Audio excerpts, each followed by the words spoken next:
மாணவர்களே, 12ஆம் வகுப்பில் 2வது இயலில் மனப்பாட குறள்களாக உள்ள 8 குறள்களை நீங்கள் மனதில் பதிய வைத்துக் கொள்வதற்கான ஒரு சிறு முயற்சி.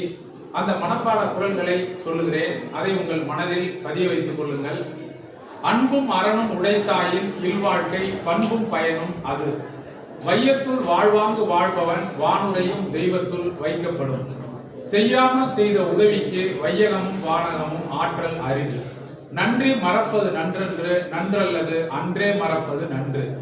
என்னன்று கொன்றார்க்கும் உய்வுண்டா உய்வில்லை செய்நன்று கொன்ற மகற்கு.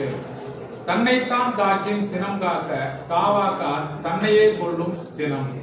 சினம் என்னும் சேர்ந்தாரை கொல்லி இனம் என்னும் ஏம புனையை சுடும். நுண்ணிய நூல் பல கற்பினும் மற்றும் தன் உண்மை அறிவே மிகும். மேற்கண்ட 8 குறள்களையும் நமது 12ஆம் வகுப்பு மாணவர்கள் மனதில் பதிய வைத்து பொதுத் தேர்வில் பயன்படுத்தி அதிக மதிப்பெண்களை பெறும்படி அன்புடன் கேட்டுக்கொள்கிறேன். நன்றி, வணக்கம்.